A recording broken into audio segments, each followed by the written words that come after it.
থাম্বনেইলে যা কিছু দেখছেন তা সবই হয়েছে, সব কিছু দেখানো সম্ভব নয়, তবে শুনতে পারবেন ইনশাআল্লাহ। আসসালামু আলাইকুম রহমতুল্লাহি ওয়া বারাকাতুহু। তো আজকে আমি যাচ্ছি আমাদের রংপুর শহরে পাসপোর্ট অফিসে আমার পাসপোর্ট নেওয়ার জন্য। তো আমার পাসপোর্ট বানাতে দিয়েছিলাম আজ থেকে 20-22 দিন আগে। তো সেটা হয়ে গেছে, SMS এর মাধ্যমে জানানো হয়েছে। এই ভিডিওটা আমি আগে আরও 2বার ছাড়ছি আমাদের চ্যানেলে। তো তখন ভিডিওর মধ্যে কিছু উচিত কথা বলার কারণে ভিডিওটা এরকম রিপোর্ট মারা হয়েছে, কোথাও থেকে ব্যান করে দেওয়া হয়েছে, এর জন্য ডিলিট করতে হচ্ছে। এখন এই ভিডিওতে আপনারা আগে যারা হয়তো বা দেখছেন তারা সব আগের কথার সাথে এখন কথা সব কিছু শুনতে পারবেন না, কারণ আবার যদি আমি সব কিছু বলতে থাকি তখন আবার তারা ভিডিও ব্যান করবে। তো যারা আগে দেখছেন তারা হয়তো বা বুঝবেন। তো কথা হলো, যেটা থাম্বনেইলে ছিল তা সব কিছুই হয়েছে। তো আগের দিন যখন হয়েছে সেটা আমি ভিডিও করতে পারিনি, যখন কাগজ জমা দিতে গেছিলাম। তো এরকম হয়রানির শিকার হয়েছে অনেক। তো আজকে আলহামদুলিল্লাহ যাইতেছি হচ্ছে আমার পাসপোর্টটা নেওয়ার জন্য ডেলিভারি স্লিপ নিয়ে। তো প্রথমে আমাদের বাড়ি থেকে সিএনজিতে আসতে হয় রংপুরে, সেখানে 20 কিলো মতো আসতে হয়। তারপর সেখান থেকে অটোতে করে আসতে হয় পাসপোর্ট অফিসে। তো আমার এই হাতের বাম পাশে যেটা দেখতে পাচ্ছেন এটা হচ্ছে আমাদের রংপুর বিভাগীয় পাসপোর্ট এবং ভিসা অফিস।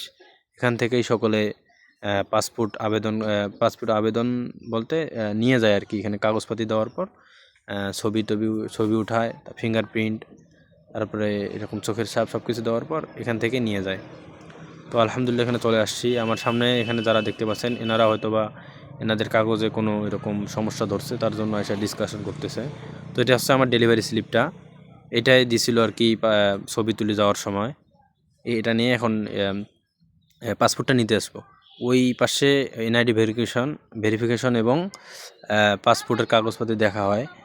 আর এখন যখন যে টাইমে আসছে এটা 10-11টা বাজে, যে এই টাইমে তাও কাউন্টার খালি, কোনো ব্রেকের টাইম না এটা। তো আনসার ভাইকে বলার পর উনি ভিতরে গেল এবং সাহায্য করতে চাইলো। তারপর ওনাকে আর একটু বুঝায় বললাম যে ভাই এই ব্যাপার, যে এখন তো কোনো যাওয়ার টাইম না কারো, এখন কেউ তাই এখানে নাই কেন। পরে উনি আমার ডেলিভারি স্লিপটা নিয়ে গেলেন এবং বললেন যে আচ্ছা ঠিক আছে আমি দেখতেছি। পরে আলহামদুলিল্লাহ উনি অনেক ভালো মানুষ, এরকম আমার পাসপোর্টটা আলমারি থেকে খুঁজে বের করে নিয়ে আসছে। আসার পর আর কি আমাকে দেওয়ার চিন্তা ভাবনা করছে। তার আগে এখানে আমার ফিঙ্গারপ্রিন্ট দিতে হবে, ফিঙ্গারপ্রিন্ট দিয়ে পাসপোর্ট মূলত নিতে হবে। তো আলহামদুলিল্লাহ ফিঙ্গারপ্রিন্ট দেওয়ার পর উনি শেষ পর্যন্ত উনি দেন নাই, আর একজন আমাদের ম্যাম আসছিল, উনি তারপর পাসপোর্টটা আমাকে দিছে ফিঙ্গারপ্রিন্ট দেওয়ার পর। আলহামদুলিল্লাহ পাইছি শেষ পর্যন্ত। তো এই হলো ঘটনা, যে এখানে আরও অনেক কিছু ঘটছে, আগের ভিডিওতে বলছিলাম আমি। তো তার কারণে হয়তো বা ভিডিওটা কেউ রিপোর্ট মারছে। তো আলহামদুলিল্লাহ সব কিছু শেষে পাসপোর্টটা হাতে পাইছি। তো আমার এখানে বলার কথা এটাই হচ্ছে যে আমাদের বাংলাদেশে আরও অনেক পাসপোর্ট অফিস আছে বিভাগীয়, 8টা বিভাগ, যেহেতু সব জায়গায় এরকম ঘটনা ঘটতেছে। তো ফেস টু ফেস কেউ কিছু বলতে পারে না, কারণ অনেকজন হয়তো বা যায় শখ করেই পাসপোর্ট বানায়, অনেকে আবার এরকম প্রবাসে যাওয়ার জন্য বানায়, আর অনেকে অসুস্থতার কারণে বানায়, যে সেই সময়টা এরকম সিচুয়েশন থাকে না যে সেখানে ঝামেলা করবে। তো যারা ভিডিওর মাধ্যমেও দেয় তাদেরটা এরকম রাখা হয় না। তো যাতে সবাই একটু মনোযোগ দেয় তাহলে ভালো হবে, সবাই যাতে সৎ থাকে।